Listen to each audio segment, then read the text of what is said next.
What you see on your screen are articles from a building being loaded to moving vans. But this is not an ordinary building. It is 10 Downing Street, the official residence and office of the UK Prime Minister.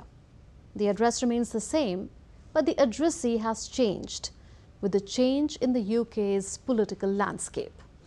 The Labour Party has won the general election, defeating the Conservative Party, which was in power for 14 years. Labour bagged more than 400 out of the 650 seats in the House of Commons in the UK Parliament. Thank you so much for that reception. What an amazing reception. We did it! Keir Starmer is the new Prime Minister. The reign of Rishi Sunak, the first British Indian to become UK's Prime Minister, has ended.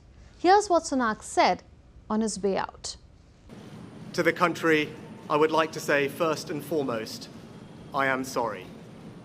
I have given this job my all, but you have sent a clear signal that the government of the United Kingdom must change, and yours is the only judgment that matters.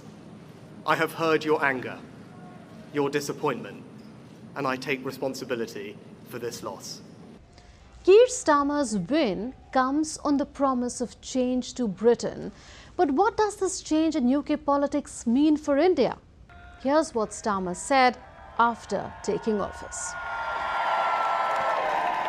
Politics can be a force for good.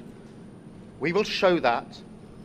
We've changed the Labour Party, returned it to service, and that is how we will govern.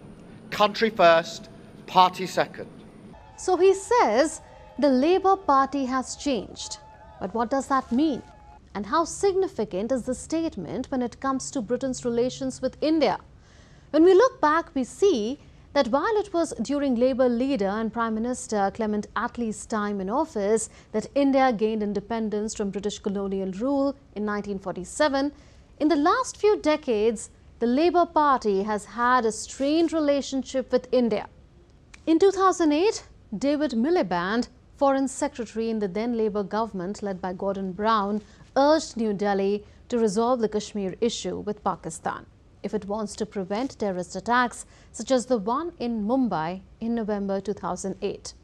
The Mumbai terror attacks that lasted 4 days had just happened. India was upset with Miliband's remarks. It said the attacks were not connected to the J&K issue and were part of global terrorism. India-Labour ties got worse after Jeremy Corbyn became the Labour leader in 2015. Corbyn's criticism of India on the Kashmir issue became a major bone of contention.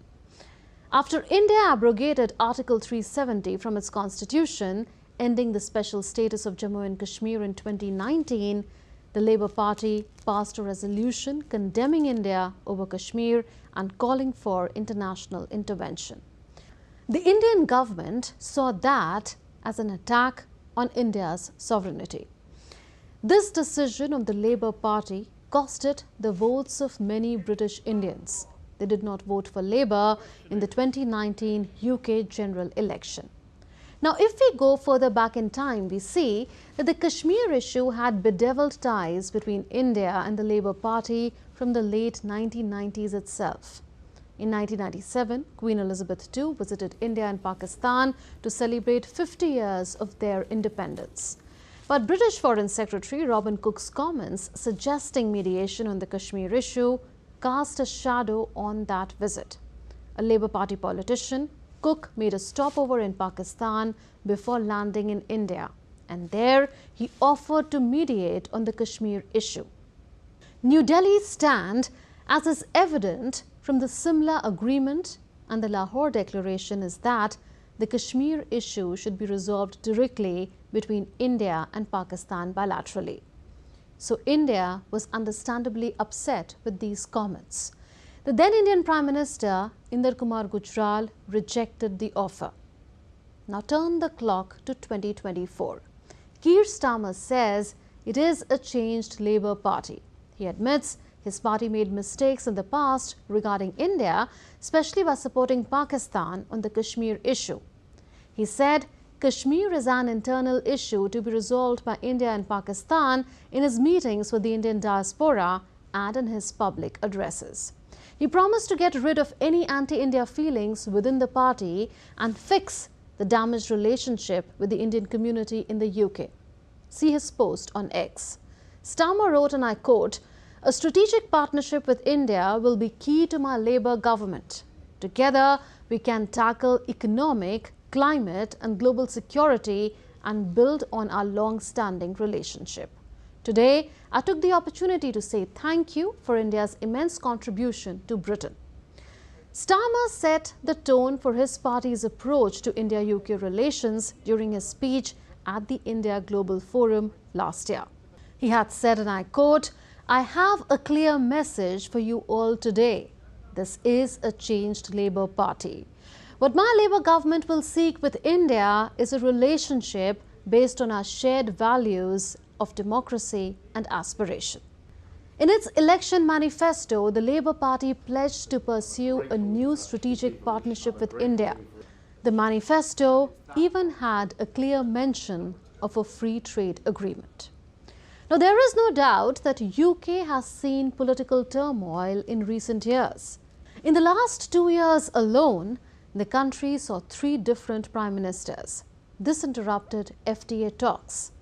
The negotiations were initiated by former UK PM Boris Johnson in January 2022. However, Johnson was replaced by his party colleague Liz Truss in September 2022. Truss was then replaced by Rishi Sunak within a couple of months. New Delhi and London have been holding FTA negotiations for more than 2 years now. Key sticking points are India's demand for more access to the UK market for its goods and services, especially in sectors like IT, pharmaceuticals and textiles. The UK, on the other hand, is seeking lower import duties on goods like Scotch whisky and electric vehicles. Starmer has been critical of the delays in FTA under the Conservative government. He says his party wants to see the agreement cover more areas like security, technology, education and climate change. Now, with the change in government in the UK, there could be more uncertainty. India may have to reassess its strategy and approach towards the FTA talks, and the Labour government might bring new challenges and delays. But this could also be a chance to address broader issues and ensure that the agreement is fair and covers all aspects. Then comes the issue of immigration. New Delhi's demand for greater access for its skilled professionals in the UK market remains a contentious issue. Another key concern for India is security, given the increased activity of separatist elements in the UK. In March 2023, a group of about 50 people vandalized the Indian High Commission in London. The Indian government strongly protested to the UK authorities. I asked the then UK High Commissioner to India about the attack in an interview, and he told me that the UK government does not tolerate extremism in any form. The question is, will the new Labour government not tolerate that either? Now look at this picture. Keir Starmer, donning a tilak on his forehead and a floral garland around his neck, is making a namaste gesture. In the final days of the election campaign, he visited the Sri Swaminarayan Temple in Kingsbury, a prominent Hindu temple in London. His gesture can be seen as an attempt to reach out to the Indian diaspora voters who were largely expected to support the Conservative Party. The temple visit was also meant to convey a strong message of friendship with India. After Labour's resounding victory in the UK general elections, India's Prime Minister Narendra Modi spoke with Starmer and congratulated him. The two leaders agreed to conclude an FTA early and deepen the India-UK comprehensive strategic partnership. Now, the questions that remain are, can India and the Labour Party erase past tensions, turn over a new leaf and start a glorious new chapter in the India-UK diplomatic ties? The proof of the pudding is in the eating.